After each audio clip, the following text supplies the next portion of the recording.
السلام علیکم ورحمۃ اللہ وبرکاتہ۔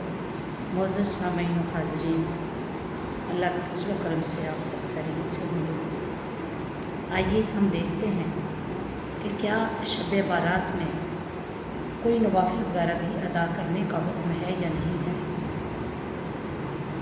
معزز سامعین، چونکہ یہ رات مبارک رات ہے، یہ رات اللہ رب العزت سے مانگنے کی رات ہے، طلب کرنے کی رات ہے، کیونکہ آقا علیہ الصلوۃ والسلام کا معمول یہی رہا کہ آپ صلی اللہ علیہ وسلم نصف شعبان کی رات کو یعنی 15ویں شعبان کو جنت البقیع والوں کے لیے بھی دعائیں موفق کرتے۔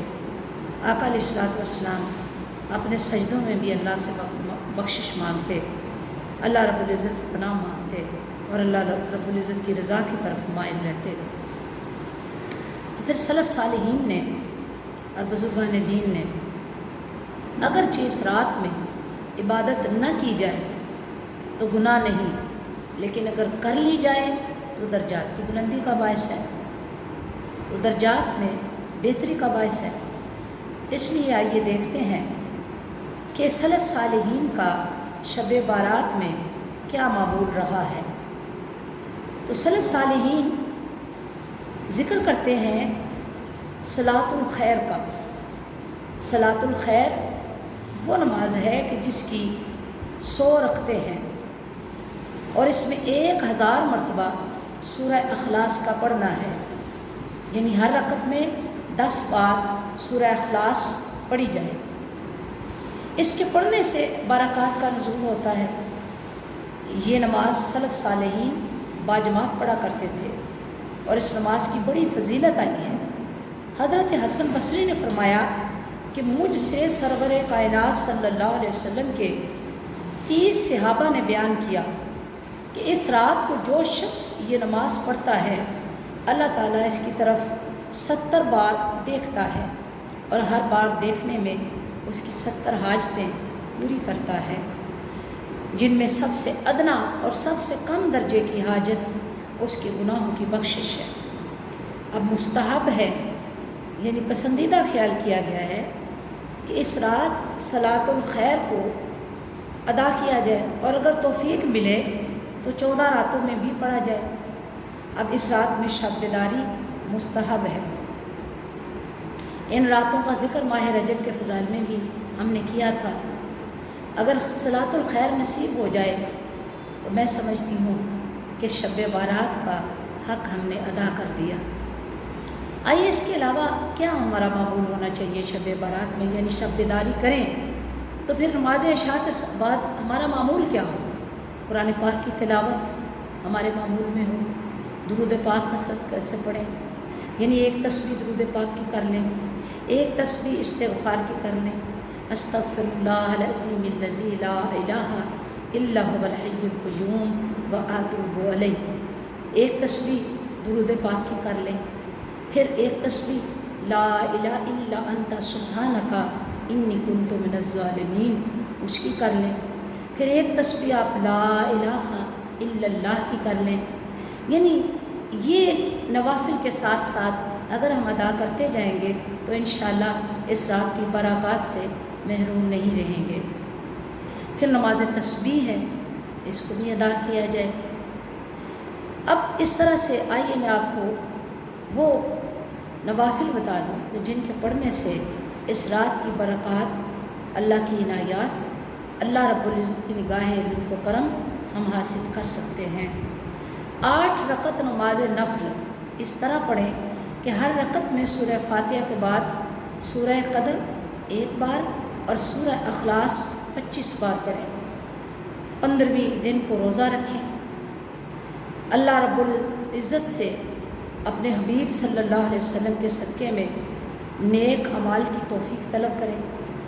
پھر بعد نماز مغرب 6 رکعت نماز نفل ادا کریں، جن کو نماز اوابین بھی کہتے ہیں۔ ان کے بعد کیسے 2 رکعت کر کے، یعنی 2 رکعت نماز نفل درازی عمر کی نیت سے، 2 رکعت بلائیں دفع ہونے کی نیت سے، 2 رکعت نماز نفل مخلوق کا محتاج نہ ہونے کی نیت سے، اور ہر 2 گانا کے بعد یعنی 2 نفل ادا کرنے کے بعد 1 بار سورہ یاسین پڑھ لیں، ہاں یہ مسنون خیال کیا گیا ہے کہ اگر آپ شب بارات کو شب بیداری کرتے ہوئے 3 بار سورہ یاسین، 3 بار سورہ الدخان اور 21 بار سورہ اخلاص پڑھیں، پھر اس کے بعد دعائے نصف شعبان المعظم اس کو بھی پڑھ لیا جائے، اور اگر یہ پوری دعا یاد نہیں تو آقا علیہ الصلوۃ والسلام نے سیدہ عائشہ صدیقہ رضی اللہ تعالیٰ عنہا سے فرمایا کہ اے عائشہ تم جانتی ہو کہ یہ کون سی رات ہے؟ آپ نے فرمایا اے اللہ کے نبی میں نہیں جانتی، تو آپ نے فرمایا یہ نصف شعبان کی رات ہے کہ جس رات اللہ تعالیٰ اپنے گناہ گاروں کی بخشش بے حد و حساب فرماتا ہے۔ تو عائشہ اس رات کو یہ دعا پڑھو، اللہم انکا عفو کریم تحب العفو فاعف عنی، یعنی ایک تسبیح یہ کر لی جائے اور پھر اللہ رب العزت کے حضور دعا مانگی جائے، نماز تہجد ادا کی جائے اور پھر روزہ رکھا جائے، تو انشاءاللہ ہم امید کرتے ہیں کہ اللہ رب العزت کے لطف و کرم سے شب بارات کو ہم فیض یاب ہو سکیں گے، اور اللہ رب العزت ہمیں توفیق عطا فرمائے کہ ہم خود بھی اپنے اہل و عیال کو بھی نماز کی طرف مائل فرمائیں، اس شب کو شب بارات کو آتش بازی کی نظر نہ کریں، برائیوں کی نظر نہ کریں، لو و لعب کی نظر نہ کریں، بلکہ مغرب کی نماز کے بعد ہی ہمارا میلان طبع، ہمارا مزاج اور ہماری طبیعت اس رات کی تیاری کی طرف لگ جانی چاہیے۔ ہو سکے تو مرد حضرات قبرستانوں میں جا کر اہل قبور کے لیے دعائے بخشش کریں، مغفرت کریں اور ان کے لیے پڑھ کر انہیں اصال کریں، کیونکہ اصال ثواب کرنا بندہ مومن کی بخشش کا باعث بنتا ہے۔ ایک حدیث میں آقا علیہ الصلوۃ والسلام نے فرمایا کہ قیامت کے دن جب لوگ قبر سے اٹھائے جائیں گے تو بہت سے لوگ اس میں بخشے ہوئے ہوں گے، حالانکہ جب ان کو دفن کیا گیا تھا تو وہ گناہ گار تھے۔ صحابہ نے پوچھا یا رسول اللہ صلی اللہ علیہ وآلہ وسلم ایسا کیوں؟ تو آقا علیہ الصلوۃ والسلام نے فرمایا اس لیے کہ ان کے لیے دعا کرنے والے مسلمان موجود تھے، تو ان کی دعا کی برکت سے اللہ تعالیٰ ان کو بخش دے گا، ان کو معاف کر دے گا اور ان کو جنت میں داخل کر دے گا۔ معزز سامعین و ناظرین، ہمیں چاہیے اس مبارک رات میں خود بھی اپنے عزیز و اقارب کو بھی اور اپنے بچوں کو بھی اپنے ساتھ شب بیداری میں شامل کریں اور ان تمام اذکار و وظائف اوراد سے اور ان نوافل سے اپنے آپ کو اور اپنی اولادوں کو مزین کریں۔